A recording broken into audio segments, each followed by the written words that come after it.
Roasted eggplant is so simple. All you need is some eggplant, some olive oil, the hot oven, and that's it. So, to get started, I have cleaned my eggplant and dried it. So now I'm going to take about a tablespoon of olive oil, just put it into my hand, and I'm just going to rub it over all of the eggplant. So, just to kind of give it something to work with in the oven. Cook it nicely here. And I love roasted eggplant. To me, it's the simplest way to prepare it, and I love the end product. It's nice and it's soft, the skin peels right off, and then you can work with it, making whatever dish you want, whether it's eggplant parm, on a pizza, which is really good, one of my favorite creations, or baba ganoush, or an ali nazik, so many different things you can make. Eggplant salad, I'm getting hungry just thinking about it.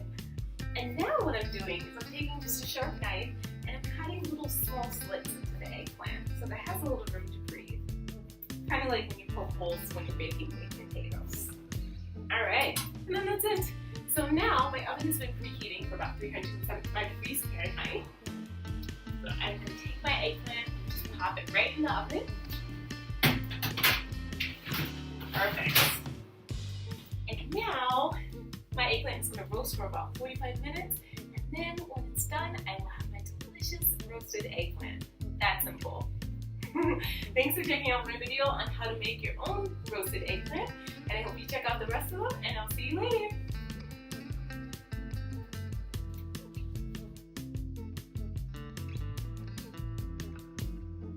Oh, and just in case you're wondering about the end product, my eggplant is done. Let me take it out of the oven and I'll show you. Alright. Ooh. Oh man. There we have our beautiful, delicious roasted eggplant. It's a little bit too hot to work with now, but once it's cool, I'm going to peel it and peel so easily, and I'm going to make a really good baba ganoush, guys. It's going to be so good. Have a great day and enjoy.